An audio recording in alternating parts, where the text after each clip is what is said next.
경제 브리핑 시간입니다. 다음으로 SK 하이닉스 관련 헤드라인 소개해 드릴 건데요.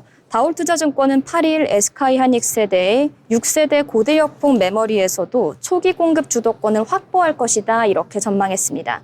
투자 의견 매수와 목표 주가 35만 원은 유지됐고요.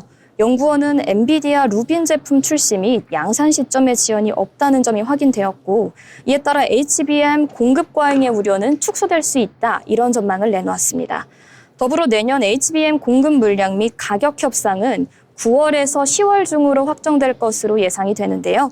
우려 요인 해소 과정이 곧 전개될 것이다 이런 분석 나오고 있는 상황입니다. 이어 HBM4에서는 기존 3D 기술 변화는 발생하지만 공정 변화는 크지 않을 것이라고 덧붙였습니다. 기존 후공정 경쟁력이 유효하게 작용할 수 있는 환경이라고 설명을 했는데요. 연구원은 견조한 인공지능 수요에 따른 HBM 효과 외 일반 서버로의 수요도 당초 예상보다는 좀 크게 발생하고 있다 이렇게 분석했습니다. 공급 제약 효과까지 더해지면서 범용 제품도 우상향 흐름을 보이고 있는 상황입니다. 다음 소식은 삼성바이오로직스 관련 뉴스입니다. 삼성바이오로직스의 대표이사가 9일 공시를 통해 미국 소재 제약사와 12억 9,464만 달러 규모의 위탁 생산 계약을 체결했다고 밝혔습니다.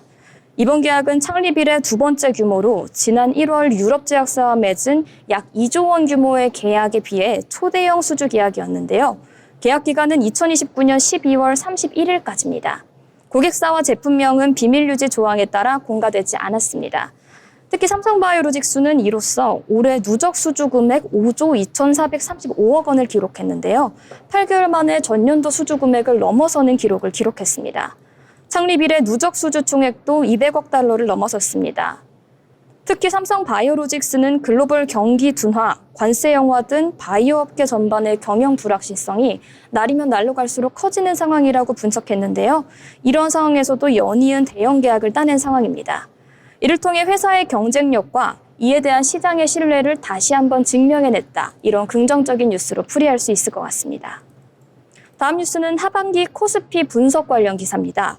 하반기 미국의 기준금리가 두 차례 인하되면서 코스피의 박스권 강세장이 이어질 것이다. 이런 증명이 나오고 있는데요.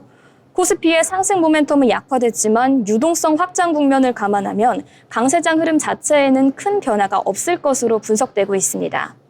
하나증권 리서치센터장은 9일 서울 여의도 한국거래소에 열린 기자간담회에서 모멘텀 약화로 강세장 속 박스권이 형성될 것이라며 하반기 코스피 예상 밴드는 3,020에서 3,300포인트라고 분석했습니다.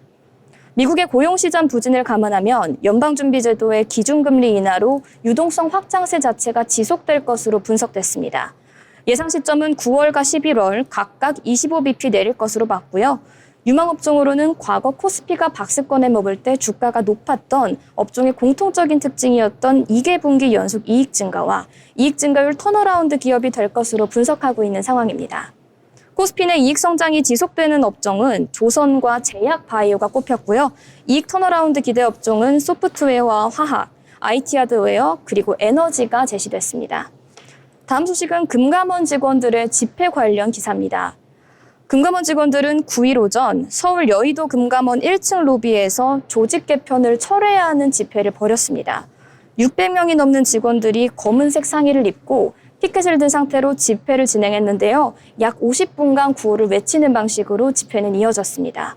정부의 조직 개편에 대한 금융감원들의 직원들의 반발이 집단 행동으로 이어지고 있다. 이렇게 풀이가 되는 상황인데요.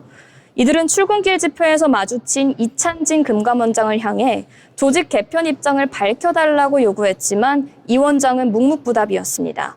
직원들은 금융소비자원 분리 철회와 공공기관 지정 철회, 그리고 내부 비상대책위원회 구성 등을 요구하고 있습니다. 이에 노조 측은 금소원 분리는 금융소비자 보호에 오히려 역행한다며 감독기구 독립성을 훼손하는 공공기관 지정은 철회되어야 한다. 이렇게 주장했습니다. 이 자리에서는 직원들의 성토가 쏟아지기도 했는데요. 사모펀드 사태 당시 옵티머스 자산운용 검사를 담당했던 한 직원은 사기적 부정거래가 영업행위 검사를 통해 확인되면서 분쟁 조정 배상을 100% 받을 수 있었던 것이다라고 언급했습니다. 영업행위 감독과 금융소비자 보호는 별개가 아니다. 유기적으로 이어져 있는 것이다. 라고 또 한 번 강조하는 모습을 보여줬는데요.